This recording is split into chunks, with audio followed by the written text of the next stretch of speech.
Welcome, everyone, to the Montessori Family Alliance. I'm Lorna McGrath, and I'm your host. We're glad that you're here today. If you come to these sessions pretty regularly, we're very glad that you're back and hope that you get a lot out of this session that we are having for you today.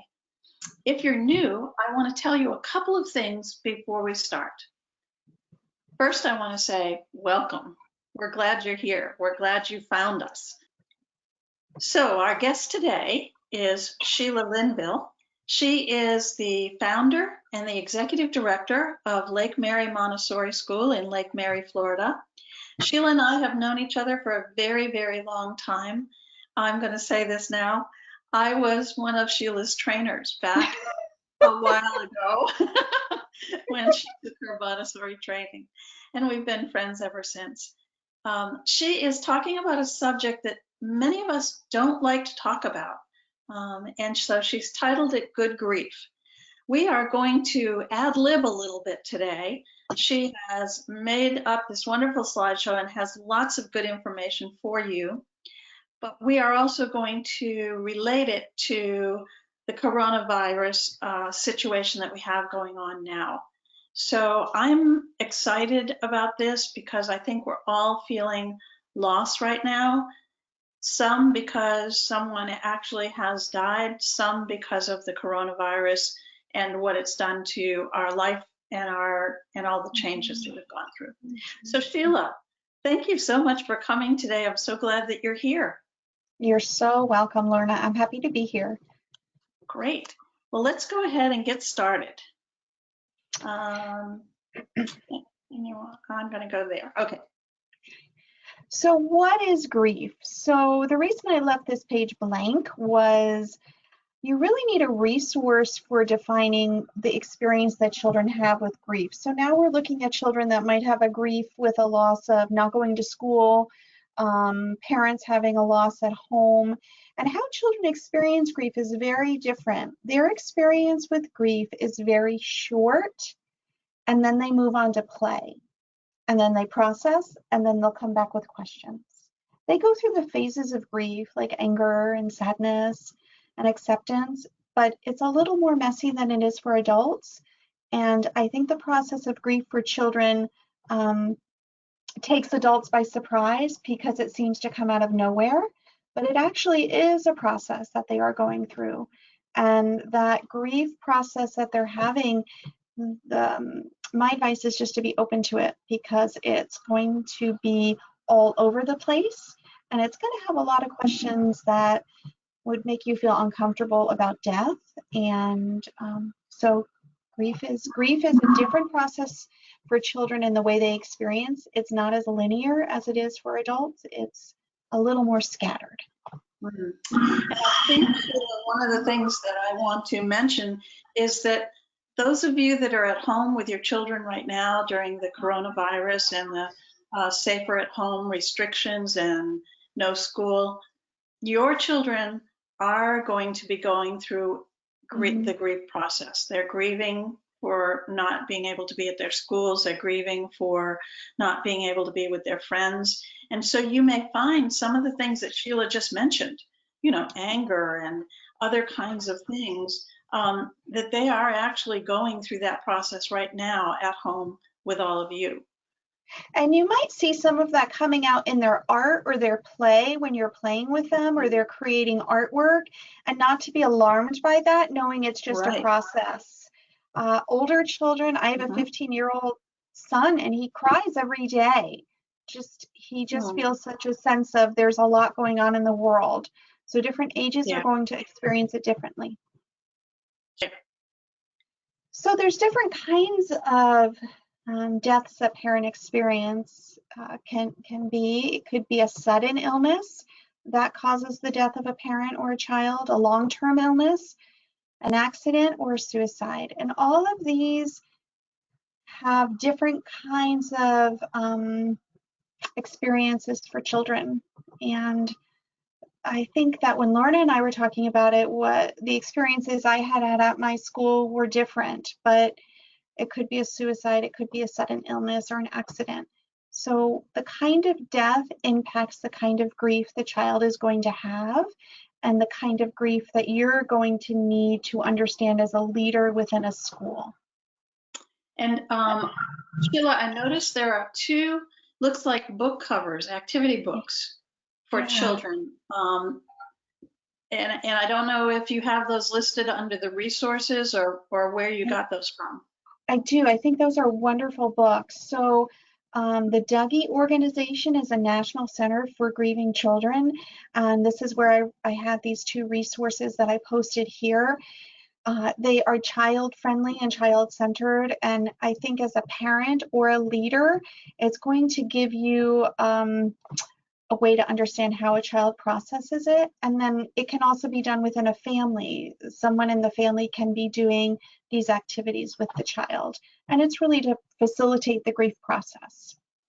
So these are our resources with the Dougie organization. It is a wonderful organization.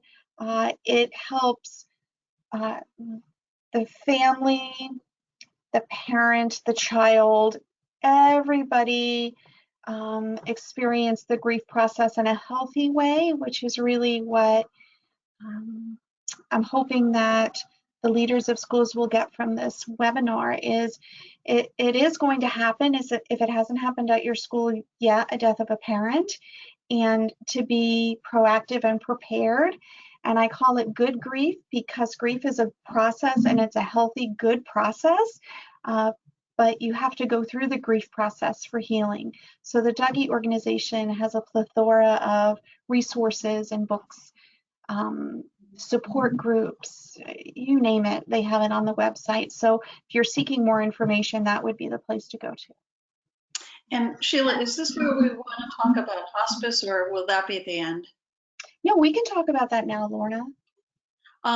When at Newgate, we had, during the 25 years that I was there as associate head, we had several different kinds of deaths that happened at the school. And one in particular, we had a lot of contact with hospice. And I know some people have had great experiences with hospice and some don't. Hospice is a word that's sort of a broad word because there are hospice organizations that are nonprofit. And then there are hospice organizations that are for profit. And I think there's a little bit of a difference between the two. The one that we worked with was a nonprofit. We had a mom pass away.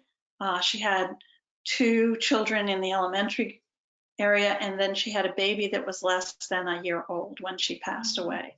And her husband actually talked with hospice, and they actually provided counselors for the children at school. They did workshops for parents, and they also have a lot of literature similar to what you're showing here for this organization that really was very helpful to our whole school community and particularly to the children. I've had a lot.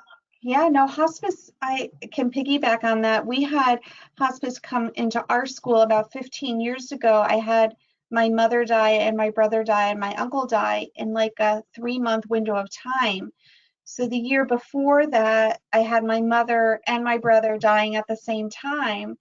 And I really wanted the parents to be able to talk to the children about where is Mrs. Linville, or how are we going to treat Mrs. Linville when she comes back. And so hospice was beautiful. They came in and met with the parents, and then were able to talk to the teachers about what to expect from me returning back to school. And then we continued that relationship for several years after that. So it's a really good organization. Nice. There you go. Okay, this is my favorite slide of all of them because grief is so messy. It is all over the place. Nobody gets out unscathed. If you have a parent die at your school, you have multiple levels of grief happening. You have parent grief. You have the act securing the 2 children. I had 2 children at the school that their father died.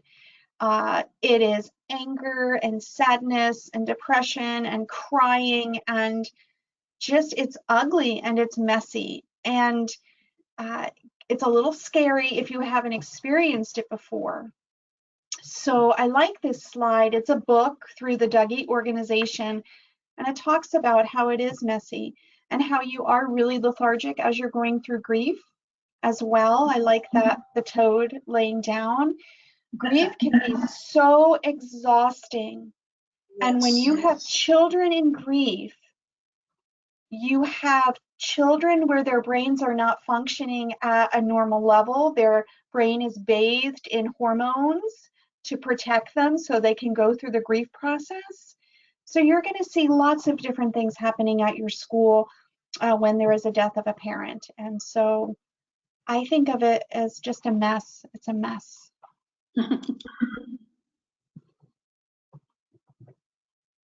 So here's your story. Yeah, so we had a situation where we had this father, wonderful dad, drop off his 2 children through car line, waves, you know, have a beautiful day. And then at dismissal time, the mother is on the phone, frantic, that she's with the police and they can't find her husband.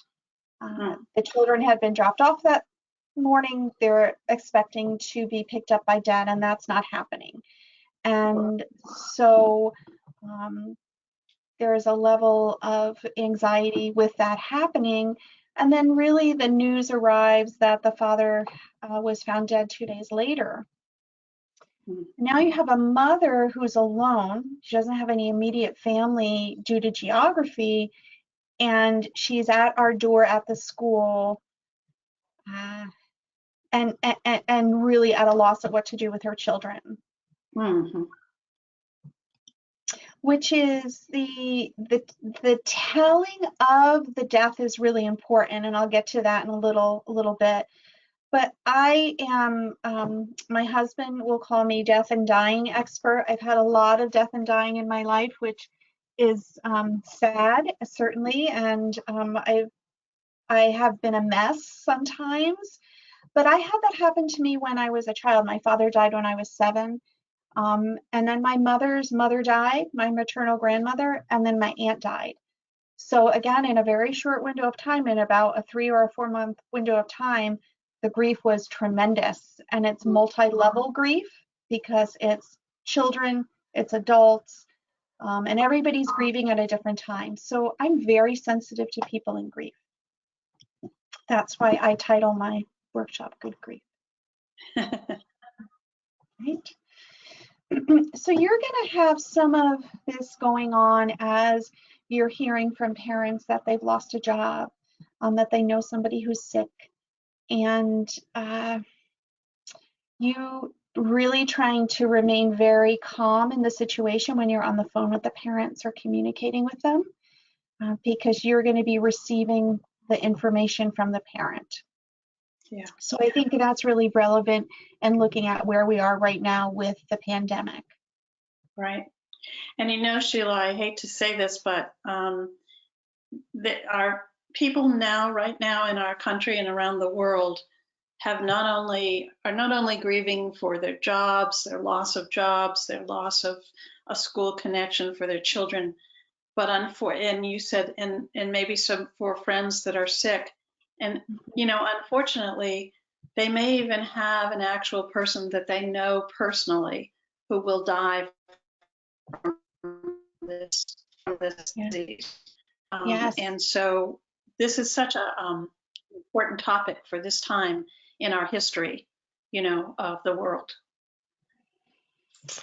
So, and I want to cry every time I present it. It's sad. Yeah. Mm-hmm. It is. And you know, one of the things about what's happening right now with the coronavirus is that a lot of parents, a lot of us don't know how to talk to children about this because we don't know. You know, this has never happened before. We don't know what's going to happen. And so it's a very unique situation. And we need to just remember that our children need us to be as calm as we can be and as centered as we can be, so that because they're going to take how they feel, and it will either they'll either get calmer by our presence or they'll get more upset by our presence. So obviously we would like to be on the calm end for them. And if I could, yeah, if I could say two things. One is securing the children first, is what you're talking about, Lorna, right? Yeah. The other thing is recognizing that children are so intuitive. Yes. So even if you're not having the television on, even if you're not talking about it, it's like the absorption from the whole environment of the world they're in right now. They're absorbing that. So I feel like just being prepared for all the questions. What happens when someone dies? Will you die? Will I die? They're going to ask those questions, and even if you're not certain, you have to come with a sense of calm and say, we're safe and healthy, and I'm healthy, and Daddy's healthy, and you're healthy, and we are fine. We are not going to die. Because the anxiety that we're all feeling, the children are in that environment, even though we're working so hard to not have that happen. We are intuitive little beings. They sure are. All right. So what's next? So what's next? So you have this circumstance happen at a school. You have securing the children, looking at how we're going to work with those children in the classrooms. We worked with a grief specialist on creating actual lessons we did in the classroom with children about death and dying. And we did that on a first, second, and third grade level. The school guidance counselor and I did. I really feel like it's important. Your preparation is really important. So as a leader or a head of school, to think ahead, to learn about the grief process, and to explore universal values of religion within your school, and to prepare yourself if there is a death at your school, what would you do? Right. And nobody wants to do it. It's no fun. I probably would like a drink after this little workshop, but it's really important. It's really important. You need to prepare and look ahead. Yes. So, can I piggyback on that one just for a second? And that is, in school situations, it's different, of course, than our home situations, because we have children from all religions, all faiths. We have atheists sometimes. I mean, and so, we have to be very sensitive in schools when we're talking to children about death. We are not there to teach them a religious belief about death. And that's really important. That's your job as parents. Whatever your belief is about death, then that's your job to help your child understand what you believe. Not the school's job, because the school has many, many different beliefs within that community. And can I add to that, Lorna, that's something I did talk to the parents about. So my next segue is how to prepare the parents in those two classrooms. So right. I had a little girl in one lower elementary classroom, and I had her brother in the other lower elementary classrooms, and these classrooms are conjoined. So it's 38 children. And so those parents are in shock. Some of them were close friends. The parents are really afraid of what's going to happen with the children, and how are the children that just have experienced this loss going to grieve. And that's what I talked to the parents about when I had my grief circle, was children are going to ask you all kinds of questions about God and what happens when they die, and to think a little ahead before you're in a situation and they start asking you those questions. And whatever the religious belief is, just to be prepared. Yeah. Okay. So I left this. Go on, Lauren, I'm sorry. I left this slide blank because Crafting the letter to the parent community that there has been a parent that has died at the school is a really hard letter to write. And so I brought in I have a really good friend who's a social worker, an MSW, and he specializes in grief. And we crafted the letter. And allowing the parent to view the letter before the letter goes out to the community. So I allowed the mom whose husband had died review the letter so that she was very comfortable with the messaging. The letter is really challenging because parents are really afraid, and they're looking at you to say, I've prepared for this. I have resources available. This is how it's going to be handled at school. We're going to have parent meetings, grief circles. Once they feel like you have this, you've got this, they relax. Yes. And that's what that letter needs to say. I have this. There's a process for this at our school. This is the process. These are the resources. The one thing I did do in this letter is I did not tell the children in the class that this little boy and the sister's father had died. I gave that to the parents for the weekend. And I said, you really need to come together as a family with some snuggle time and share this with your children, because I didn't feel that that was my place to break that news. Yeah. So that was another part of it, is giving the parents that responsibility. That's a good idea. I like that. I don't think we really thought of that idea. I think it was more shared by the teachers in each of the classrooms, but I like the idea of saying, to the teachers, this is not your responsibility to give that news either. It's really each family's, because they're going to have different ways of dealing with it. Our families are so unique, and they know how to communicate with their children best, hopefully. Yes.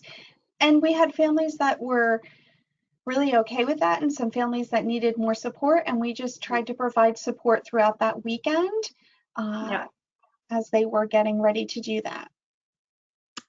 All right. So that's So that is a lot of information that's making me do heavy sighs. Yes, I know. This is important for us to talk about and to think about as we face the loss of people that are close to us in our school communities, and as we face the loss of many things during this coronavirus. So even though it makes me have a lot of heavy sighs, I'm really glad, Sheila, that you came. You have so much great information for all of us about how we can, in our schools, be prepared for these kinds of things. Do you want to say something about your resources here? So the National Center for Grieving Children and Families is the Dougie organization that I mentioned earlier. They did give me the idea and the concept of having a grief circle with the parents outside, because grief is such a heavy topic to have it within the school building. So we took that grief circle outside, and we ended our grief circles with a prayer for the children. We all held hands. So it really does have some unique ways of looking at and processing grief. And then the New Hope Center for Kids is a local organization that provides programs for families. So if you need a starting point, I think those two would be solid starting points for you.